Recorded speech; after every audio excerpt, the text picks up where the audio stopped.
e no mundo. Está no ar, Política com Pimenta. Estamos de volta na apresentação do seu Repórter Cultura. São 7 horas mais 48 minutos, 7h48, hora certa por aqui, sempre no oferecimento de Lojas Hart, desde 1921, sempre presente. E nós já estamos aqui ao vivo com os nossos comentaristas na manhã desta quinta-feira, dia 29 de fevereiro, para mais uma edição do Política com Pimenta. Hoje, a ausência aí do nosso querido Dr. Gilberto Luiz de Azevedo, que já está aí com uma gripe no couro desde o início da semana e felizmente não tem condições hoje de participar aqui do Política com Pimenta, mas o nosso querido Cassiano Schneider está por aqui também para participar hoje, a quem a gente agradece e cumprimenta nessa manhã de quinta-feira. Cassiano, seja bem-vindo. Muito bom dia, Odair, bom dia, Osmar, e bom dia a todos os ouvintes da Rádio Cultura. É um prazer estar aqui mais uma vez no programa. O Osmar Campreguer também, seja bem-vindo, Osmar. Bom dia, Odair, bom dia, Cassiano, e bom dia aos ouvintes. Preciso ver com o Osmar aí onde é que ele fez a cirurgia, porque eu tô vendo que ele não usa mais óculos, e eu também queria não usar mais óculos, Osmar, mas onde é que se faz isso aí para não usar mais óculos? Essa condição é temporária, porque precisa ter um tempo de adaptação para fazer novo exame e solicitar novos óculos. Ah, bom, então tá. Então é temporário só. Sim. senão eu já queria aí o endereço, porque não gosto muito de usar óculos aqui. Se pudesse me livrar deles, me livraria, com certeza. Mas vamos lá, gente. Vamos ao que interessa, que é o nosso Política com Pimenta, os principais destaques do Política com Pimenta de hoje, para a discussão aí dos nossos comentaristas. Nós vamos começar um tema que tem a ver com segurança pública. Esse tema segurança pública, ele tem sido extensamente discutido nos últimos tempos, inclusive com a questão da saidinha temporária sendo aprovada no Senado, ali a questão da restrição, né? Da restrição dos motivos ali para a saidinha temporária, e no Senado agora vai para a Câmara, já tem discussão que o presidente vai vetar, depois volta para a Câmara e eles devem derrubar o veto, aí já tem dúvida se o Supremo Tribunal Federal vai ser acionado também. Enfim, a situação está em andamento, mas segurança pública é um tema recorrente nesse início de 2024.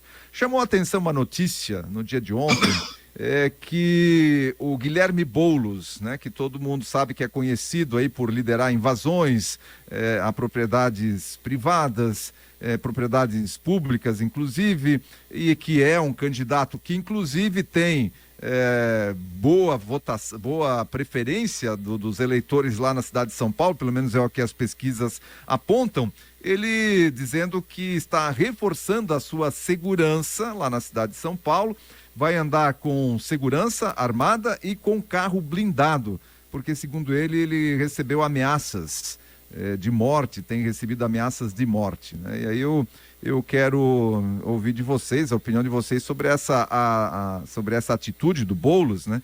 Se ele vai andar de segurança porque foi ameaçado, ou a ameaça é uma justificativa para andar com segurança armada e carro blindado, enfim. E vou dar a preferência hoje, já que o nosso convidado especial, Cassiano, começando aí com seus comentários hoje, Cassiano. Bom, Odair,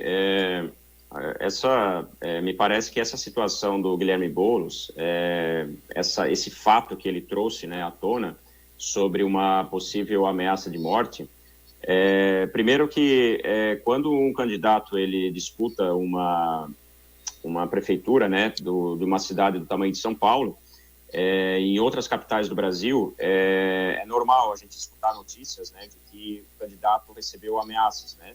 E assim, ameaças verbais, ameaças por cartas, né, foram muito comuns já em eleições também, em campanhas passadas, e é mais um fato que acontece com um candidato, né, da maior capital, digamos, da maior cidade do país. É claro que se de fato existiu essa ameaça, ela tem que ser denunciada, né, é o procedimento padrão, né, o procedimento normal para a preservação da segurança do próprio candidato. Agora, me parece que esse comentário, esse fato, né, trazido pelo então pré-candidato Guilherme Boulos, parece bastante oportunista, porque ele trouxe justamente uma notícia dessas apenas 1 ou 2 dias depois de uma manifestação histórica realizada na Avenida Paulista, ali em São Paulo. E uma manifestação onde o próprio pré-candidato a prefeito, Ricardo Nunes, né, que vai ser o candidato da oposição, apoiado pelo ex-presidente Jair Bolsonaro, também esteve participando. Não só ele, como também a equipe de governo, a equipe de governo dele, né, que ele é o atual prefeito. Também esteve o Tarcísio, o governador, né, o Guilherme Derrite, que é o secretário de Segurança Pública, e que inclusive tem um discurso muito forte contra a violência e contra a criminalidade, né, que é justamente oposto ao que prega o Guilherme Boulos. Então me parece que quando a esquerda, e eu falo a esquerda, mas os partidos de esquerda que vão disputar o pleito percebem que a direita, né, o grupo de direita faz um movimento e é bem sucedido, né, um movimento que realmente demonstra popularidade, eles trazem algum tipo de fato ou criam algum tipo de situação, e eu não estou dizendo que ele não foi ameaçado de morte, mas o que eu quero dizer é que as ameaças de morte, se a gente parar para contar todas elas acabam se tornando banais, porque isso é extremamente comum com candidatos que disputam a prefeitura de cidades importantes. Então, isso eu acho que é mais uma atitude oportunista para tirar a atenção da mídia das manifestações, do sucesso. E me parece que é mais uma tentativa realmente de chamar a atenção para si, porque a atenção de Guilherme Boulos foi totalmente perdida, né? Depois que foi um sucesso, foi extremamente exitosa aí, esse movimento de domingo. Então, eu acho que é mais uma jogada política do que necessariamente uma gravidade, né? Uma ameaça grave de morte, Odair. Osmar, seu posicionamento sobre isso, Osmar? Bom, primeiramente nós temos que considerar que de fato pode ser fantasiosa ou pode ser oportunista essa denúncia de ameaça. Isso é um fato. Com relação à manifestação de domingo, o sucesso não foi estrondoso, foi relativo. Existem relatos de que 200 mil pessoas, o que é muita gente, ocuparam a Avenida Paulista. Existe relato da Polícia Militar de São Paulo que são 600 mil. Só que a Polícia de São Paulo, ela já está partidarizada. Ela tem um secretário que, inclusive, curtiu mensagens contra o governo federal, contra o presidente, que então ela está partidarizada. E o seu titular, o secretário,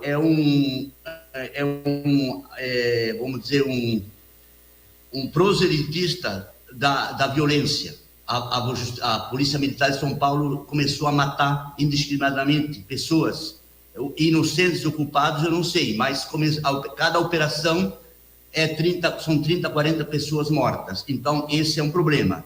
Outra coisa, os ânimos entre a extrema-direita e extrema-esquerda estão muito exaltados. Eu, particularmente, se eu estivesse em São Paulo, eu sairia dessa dicotomia de esquerda e direita. O Brasil precisa voltar a ter juízo e voltar para o centro, que foi o centro que impulsionou o Brasil para frente. Então, essas posições extremadas, elas criam muito atrito. Outra coisa, o secretário de Segurança, ele quer ser protagonista de tudo. Inclusive, existe até a ideia de que ele pode ser candidato, porque o ex-presidente, ele ainda não se posicionou, aliás, ele se posiciona uma semana de um lado, uma semana do outro, mas não ficou ainda claro, explícito, o declarado apoio ele ao atual prefeito. Então, a situação está muito acirrada, e verdade ou não, mas em face do extremismo da disputa, é que está ocorrendo isso. Acho que no caso, inclusive essa ameaça, de acordo com a denúncia, partiu de um membro da Segurança Pública de São Paulo. Por isso, o pedido de proteção à Polícia Federal. Então, os ânimos estão muito exaltados e eu não vejo que foi em decorrência do sucesso de domingo, porque o sucesso de domingo, com 200 ou 600 mil pessoas, foi relativo. Então, não foi um fracasso redondo, como também não foi um sucesso absoluto, foi meia boca, mais ou menos. Então, apesar de muitos disserem que foi maravilhoso. Não foi. Foi muito menos, mais do que o PT provavelmente esperava, muito menos do que o Jair Bolsonaro esperava na rua. Então, foi um sucesso mais ou menos. Então, esse deve ser os problemas que estão envolvidos na disputa pela Prefeitura de São Paulo. Tudo bem, depois aí da democracia relativa, a gente tem o sucesso relativo aí da manifestação, Cassiano. Na realidade, todos nós esperávamos, eu acho que o próprio ex-presidente Jair Bolsonaro, os seus apoiadores, e assim, as pessoas também que foram lá defender, né, as suas liberdades individuais, todas elas esperavam realmente que poderia talvez haver 900, 1 milhão e meio de pessoas. O problema é que não houve mais pessoas porque não cabiam mais, né, porque a Paulista lotou, né. Então, a Avenida Paulista, de ponta a ponta, é lotada, ela tem capacidade de abrigar 750 mil pessoas.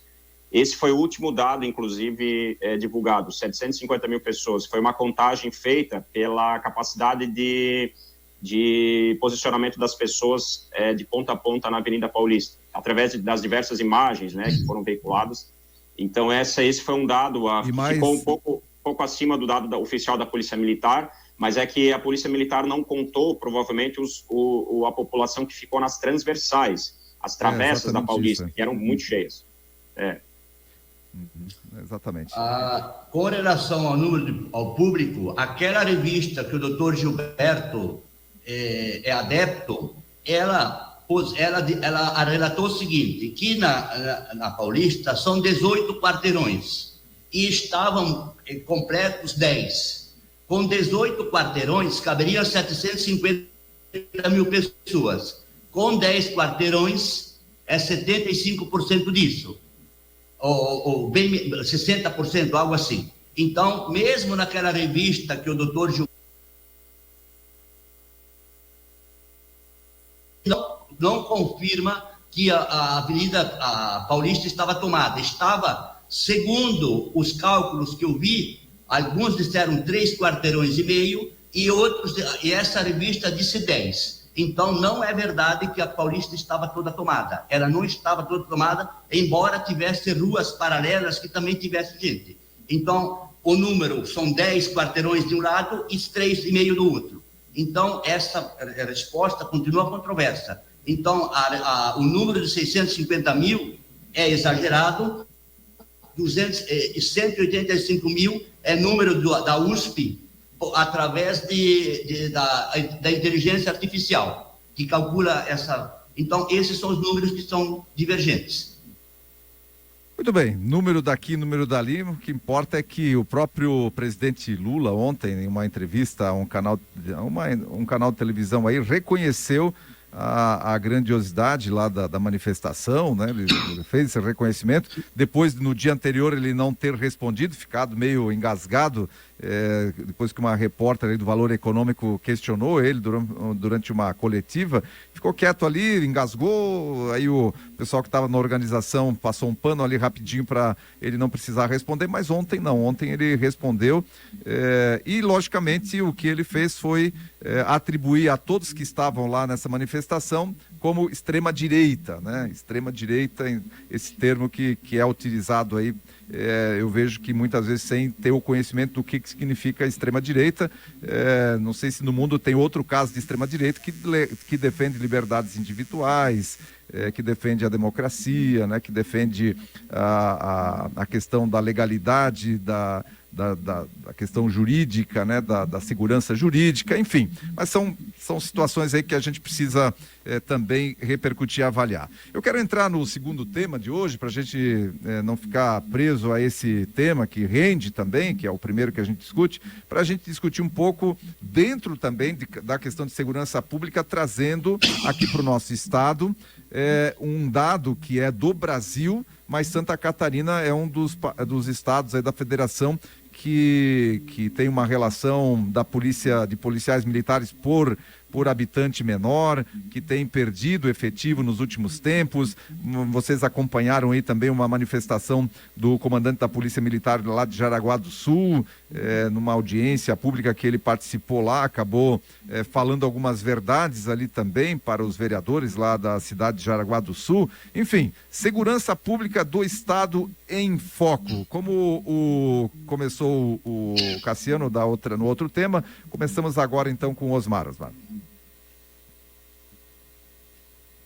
Bom, o tema segurança pública, ele é muito complexo. Na realidade, a segurança pública, ela é a criminalidade, vamos dizer assim, ela é fruto das condições sociais. Embora o fato de alguém roubar, não se possa dizer que alguém roubou um celular é porque é pobre, não é nada disso. Mas o que eu quero dizer é que onde há pobreza, há mais violência, há mais criminalidade, independente dos fatores. Santa Catarina é um exemplo porque Santa Catarina aonde as diferenças entre rico e pobre são menores. Nós temos aqui alguns ricos, mas de certa forma as classes se aproximam. Então não existe grandes diferenças entre ricos e pobres aqui em Santa Catarina. E para mim, acima de ter polícia, é isso que acontece.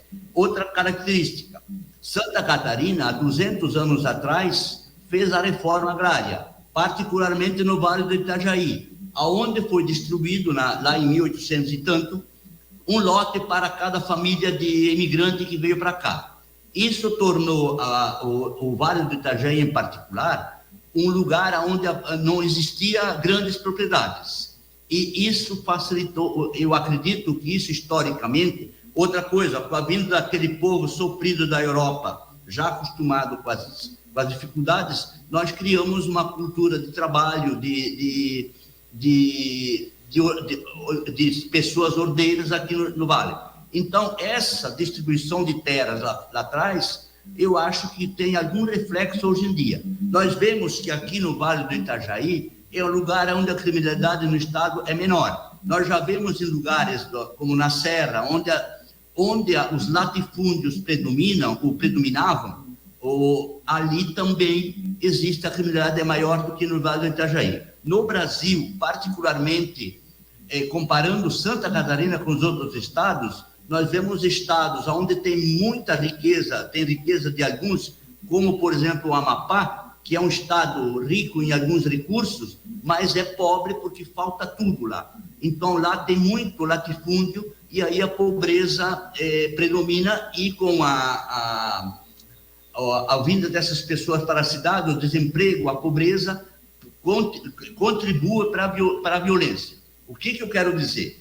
Que não adianta só ter polícia, precisa se enfrentar as causas, porque a violência é um efeito da pobreza, que eu não vou aqui discutir se é social ou não, porque ser pobre não significa que precisa roubar, não é que é para perdoar, porque a pessoa... Mas aonde tem pobreza, tem violência, e a criminalidade é maior. E a Santa Catarina, por ser um estado mais próspero, vamos dizer assim, tem menos violência por causa disso, independente do número de policiais.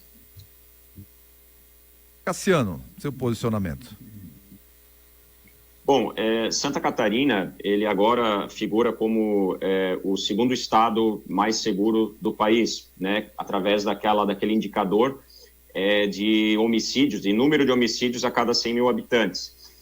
Santa Catarina já não é de agora que ele já desponta como tendo números bem apresentáveis, né, nesse sentido, na questão da segurança, mas o que chama atenção é que de um ano para cá, caíram em torno de 77%, né, a taxa de homicídios em relação ao que se existia em anos anteriores. Para vocês terem uma ideia, o Estado, ele tinha uma taxa de homicídios de aproximadamente 14 para cada 100 mil habitantes, e hoje está em torno de 9, né, 9 homicídios a cada 100 mil habitantes. Isso obviamente é uma redução expressiva, né, bastante significativa. Isso não significa que morrer 9 pessoas a cada 100 mil habitantes seja um dado a ser comemorado, né? A gente, obviamente, enxerga a evolução né, que houve uma redução expressiva no número de mortes, mas ainda tem muito a melhorar. São Paulo, né, por exemplo, é o estado hoje mais seguro da federação, né? Ele tem uma taxa de homicídios por 100 mil habitantes em torno de 7,5. Então, é um pouco menos do que Santa Catarina, por incrível que pareça, porque a imagem que a gente tem de São Paulo é um estado com uma forte presença de organizações criminosas, como o PCC, e com favelas, né? Enfim, com uma predominância também de violência, mas porque a gente tem muito a imagem da capital, né? Se a gente pegar o estado, né? Se pegamos a capital, obviamente tem números maiores do que isso, mas o estado de São Paulo, as cidades do estado de São Paulo em geral, elas são cidades extremamente seguras. Então, o que justifica isso? Poxa, mas se Santa Catarina tem um número deficitário de policiais militares, né, para fazer a ostensão dos crimes e da violência, como é que Santa Catarina consegue apresentar números de segurança melhores do que outros estados brasileiros, que tem um número de policiais maior? Acho que não é só o fato da presença de policiais militares, não é só esse fator que é preponderante para o combate ao crime. Ele é fundamental. O número de policiais militares, sem sombra de dúvidas, se a gente tivesse um número ideal, que nós deveríamos ter, sem sombra de dúvidas, esse número de taxa de homicídio seria ainda menor. Mas o que também contribui para melhorar a segurança pública é uma velocidade adequada nas investigações, que daí é um trabalho da Polícia Civil. Esse trabalho, a Polícia Civil, acredito que a Polícia Civil de Santa Catarina faz um trabalho muito bom nesse sentido, e por isso que o criminoso, quando ele sabe que o crime dele vai ter uma alta taxa de investigação, quando a chance dele ser investigado e ser pego, né, e ser punido é grande, ele vai pensar duas vezes antes de cometer um crime. Então, tudo isso ajuda também a inibir, né, o cometimento do crime. Um outro fator é a questão também dos territórios limites, né, que fazem limites com Santa Catarina. Então, por exemplo, Santa Catarina tem uma das menores fronteiras terrestres do país. Se você pegar Amapá e Roraima, por exemplo, eles têm uma fronteira terrestre muito grande, que acaba sendo mais difícil para fiscalizar a entrada de drogas e contrabando. E a gente sabe que a drogadição, e já foi um dado, inclusive, apresentado pela PM de Santa Catarina certa vez, a drogadição ela está representando 70% dos crimes violentos no país. Então, um estado que consegue controlar com mais eficiência a entrada de drogas, ele certamente vai ter números melhores também na segurança pública. Então, esses estados da região norte, a gente percebe que tem fronteiras muito grandes, fica mais difícil de controlar, e quando você tem governos geralmente corruptos, como é o caso de Amapá e Roraima e vários estados do norte, você obviamente acaba facilitando e até incentivando propositalmente a entrada de drogas e o crescimento da violência. E no caso de Santa Catarina é diferente, foram governos que historicamente combateram a violência com uma certa eficiência, e o governador atual, aí, através dos números, né, como a gente viu, 77% da redução da taxa de homicídios, tem feito um trabalho que não dá para a gente criticar. Mas, obviamente, ainda tem muita coisa a melhorar, porque se a gente parar para olhar a taxa de homicídios, por exemplo, na média dos Estados Unidos da América, está em torno de 5 homicídios a cada 100 mil habitantes. Então, mesmo o melhor número do estado, que é São Paulo, e o melhor número do país, que é São Paulo e Santa Catarina, por exemplo, ainda assim estão abaixo da média, né? Estão piores que a média norte-americana. Então, a gente tem muito ainda que melhorar também nesse sentido. Muito bem. Osmar, algum comentário adicional, Osmar? Sim, eu só quero também dizer que nós temos uma legislação muito falha na prevenção da criminalidade, na punição dos crimes, que o criminoso é só punido depois de se graduar no crime. Esse é um fator. Outra coisa, mesmo havendo polícia, mesmo havendo toda a fiscalização, uma parte da sociedade não consegue se manter dentro da lei. E nós temos, além dos crimes relativos à criminalidade, como roubo, furto, droga, nós temos também uma quantidade grande de crimes passionais. Aqueles crimes que são cometidos no ambiente familiar, e outros que, muitas vezes, por pessoas que nem têm antecedentes criminais.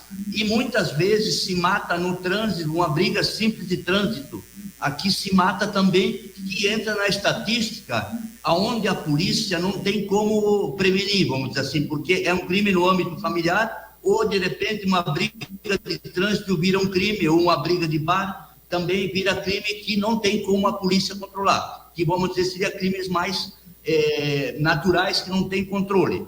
Fora os crimes em decorrência do tráfico de drogas, que também eles contam. Mas mesmo se eliminasse todos os crimes decorrentes do tráfico de droga e de assaltos, mesmo assim teria um percentual que se mantém talvez dentro daquelas faixas de 5 por 100 mil habitantes, que são decorrentes de desavenças familiares e de desequilíbrios emocionais, vamos dizer, das pessoas que existem. Porque uma parte da sociedade não consegue se manter dentro das leis.